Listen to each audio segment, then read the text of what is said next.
नमस्कार दोस्तों, ये जीके सीरीज का दूसरा पार्ट है हमारा। तो अब हम जो है फोकस करते हैं नेक्स्ट क्वेश्चन पे। यहाँ पे देखिए, किस पंचवर्षीय योजना का उद्देश्य जो था वो गरीबी हटाओ था। ठीक है, तो ये जो पांचवी पंचवर्षीय योजना जो थी हमारी, इसका मेन मकसद क्या था? गरीबी हटाने का। ठीक है, कि गरीबी हटानी है इंडिया से। स्टूडेंट्स यहाँ पे फोकस कीजिएगा। पंचवर्षीय योजना का जो आइडिया था वो सोवियत संघ या रसिया से लिया गया था, ये आपने बात याद रखनी है। और पहली पंचवर्षीय योजना की शुरुआत जो हुई थी वो 1951 और 1956 के बीच में हुई थी, और इसमें कृषि को प्राथमिकता दी गई थी। याद रखना है ये बार बार। ठीक है, इसमें कृषि को प्राथमिकता दी गई थी।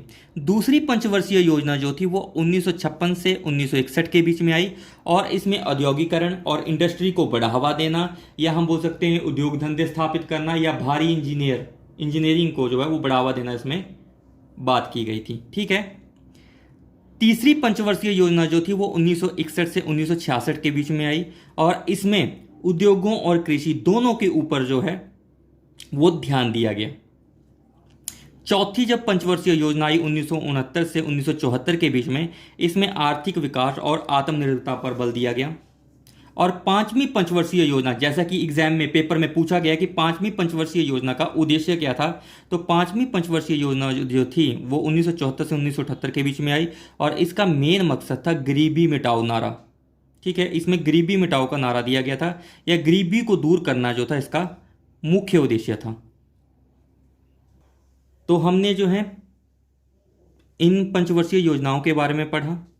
पहली में कृषि को प्राथमिकता दी गई, दूसरी में उद्योग धंधे स्थापित करना, औद्योगिकरण को बढ़ावा देना, तीसरे में उद्योगों और कृषि दोनों पर बल दिया गया, चौथी पंचवर्षीय योजना में आर्थिक विकास और आत्मनिर्भरता के बारे में बात की गई, और पांचवी पंचवर्षीय योजना में गरीबी दूर करना जो था इनका मुख्य उद्देश्य था। अब गाइस हम नेक्स्ट क्वेश्चन पे चलते हैं। नेक्स्ट क्वेश्चन क्या है हमारा? छत्तीसगढ़ राज्य की राजधानी का नाम क्या है? तो छत्तीसगढ़ की राज्य की राजधानी का नाम है रायपुर। क्या नाम है? छत्तीसगढ़ की राजधानी का नाम है रायपुर। ठीक है, नेक्स्ट क्वेश्चन देखिए, सुनामी का मुख्य कारण है, तो सुनामी का मुख्य कारण क्या है? भूकंप। ठीक है, और भूकंप को किससे मापा जाता है? सीस्मोग्राफी। याद रखें इस बात को। सुनामी का मुख्य कारण भूकंप है, और भूकंप को किससे मापा जाता है? सीस्मोग्राफी से। नेक्स्ट क्वेश्चन देखिए, विश्व में सोने का सबसे बड़ा उत्पादक देश कौन सा है? तो वो है दक्षिणी अफ्रीका। ठीक है, दक्षिणी अफ्रीका जो है विश्व में सोने का सबसे बड़ा उत्पादक देश है। विश्व की सबसे बड़ी हीरों की खान जो है, फिर से ध्यान से देखिए इसको, विश्व की सबसे बड़ी हीरों की खान जो है उसका नाम है किम्बरले, और ये खान है कहाँ पे? साउथ अफ्रीका में। नेक्स्ट क्वेश्चन क्या है? विश्व का सबसे ऊंचा पठार कहाँ स्थित है? तो विश्व का सबसे ऊंचा पठार जो है उसका नाम है तिब्बत। तिब्बत का पठार सबसे ऊंचा पठार है। ठीक है, विश्व की सबसे लंबी पर्वत श्रृंखला कौन सी है? तो विश्व की सबसे लंबी पर्वत श्रृंखला जो है उसका नाम है एंडीज। हमेशा याद रखें, एंडीज पर्वत श्रृंखला सबसे लंबी है, और ये दक्षिणी अमेरिका में है। कहाँ पे है ये दक्षिणी अमेरिका में है। तो गाइस यहाँ पे देखिए, ये आपका सारा का सारा क्या है? दक्षिणी अमेरिका है, और ये एंडीज पर्वत श्रृंखला है। ये देखिए कितनी लंबी है ये सारी की सारी क्या है? ये एंडीज पर्वत श्रृंखला है। कितनी लंबी है? तो सबसे लंबी है ये विश्व में पर्वत श्रृंखला ये, और ये पड़ती कहाँ पे है? दक्षिणी अमेरिका में पड़ती है। तो अब हम दूसरे ऑप्शन पे भी जाएंगे। एक है रॉकी। ठीक है, तो ये जो रॉकी माउंटेन्स हैं ये कहाँ पे पाई जाती हैं? ये पाई जाती हैं उत्तरी अमेरिका में। कहाँ पे पाई जाती हैं रॉकी माउंटेन्स? रॉकी माउंटेन्स जो है वो उत्तरी अमेरिका में पाई जाती हैं। ये देखिए स्टूडेंट्स, ये आपका क्या है? उत्तरी अमेरिका। ठीक है, और ये हैं वो रॉकी माउंटेन्स जो उत्तरी अमेरिका में पाई जाती हैं। यहाँ पे देखिए रॉकी माउंटेन्स उत्तरी अमेरिका में, ये याद रखना है आपने। नेक्स्ट देखिए, नेक्स्ट है यूराल पर्वत। ठीक है, अब यहाँ पे देखिएगा आप,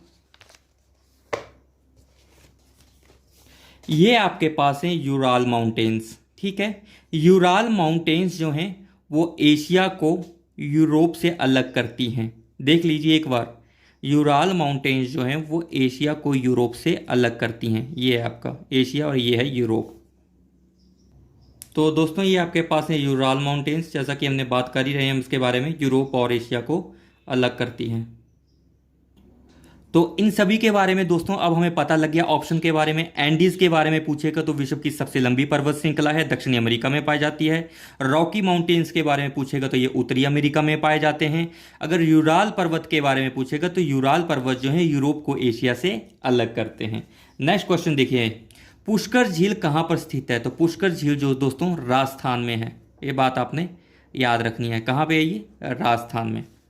ईरानी कप किस खेल से संबंधित है? ईरानी कप जो है वो आपका क्रिकेट से संबंधित है, याद रखें इस बात को।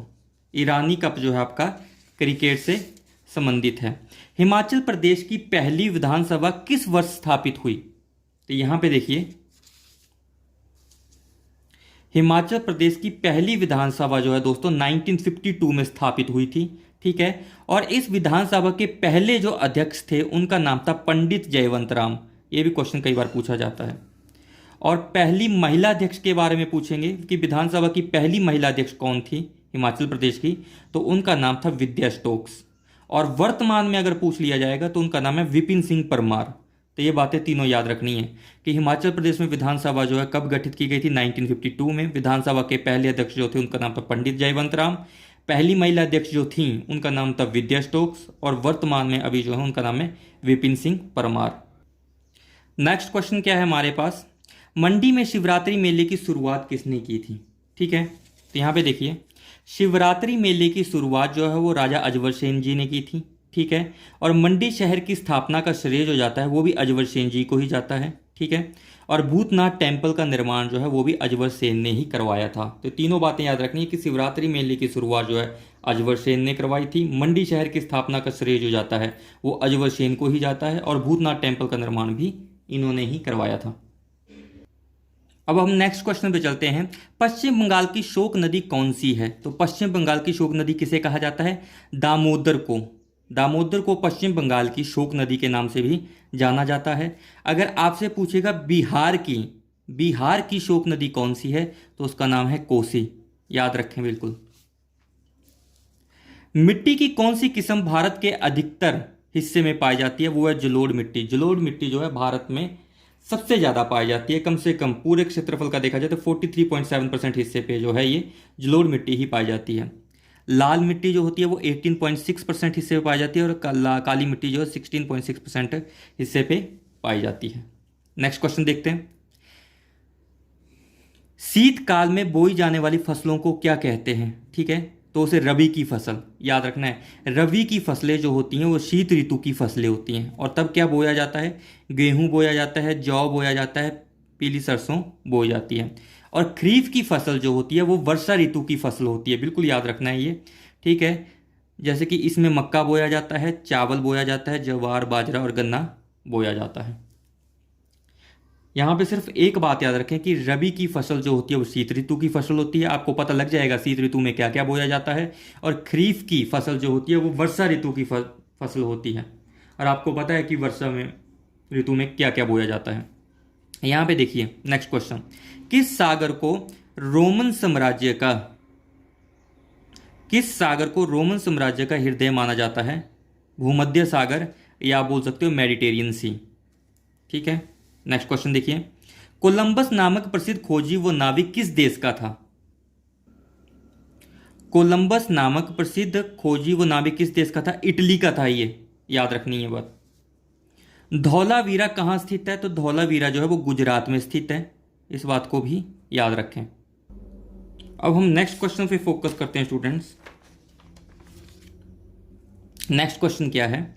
चतुर्थ बौद्ध महासभा का आयोजन कहाँ किया गया था? तो चौथी बौद्धों की जो महासभा थी उसका आयोजन कुंडलवन कश्मीर में किया गया था, ठीक है। अब हम इसे भी डिटेल में पढ़ेंगे। यहाँ पे देखिएगा, यहाँ पे देखिए बिल्कुल फोकस करके।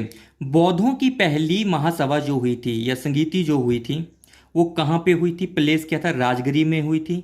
राजा अजातशत्रु के टाइम में हुई थी। और अजातशत्रु जो थे वो हर्णक वंश से संबंध रखते थे।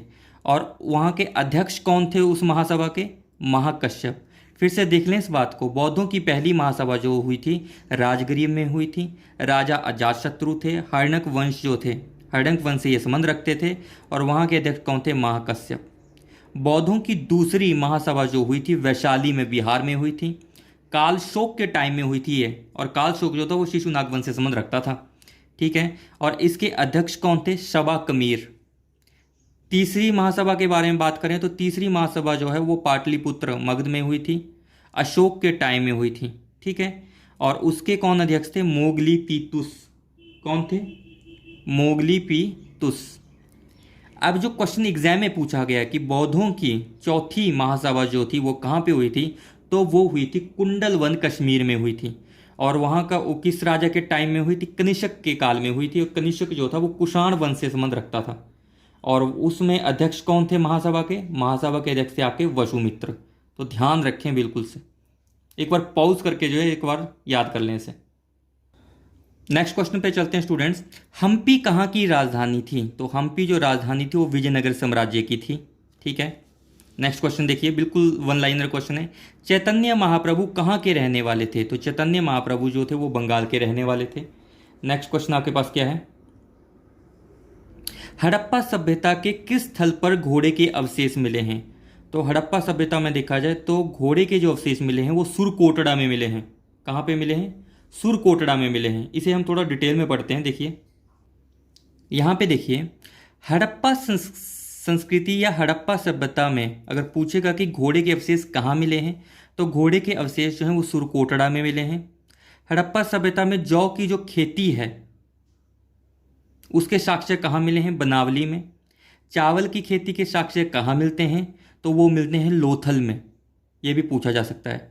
हड़प्पा सभ्यता में गेहूं की खेती के साक्ष्य कहाँ मिलते हैं? तो वो मिलते हैं रंगपुर में, ठीक है। और हड़प्पा सभ्यता में मिट्टी की चूड़ियाँ या जुते हुए खेतों के साक्ष्य कहाँ मिलते हैं? कालीबंगा में।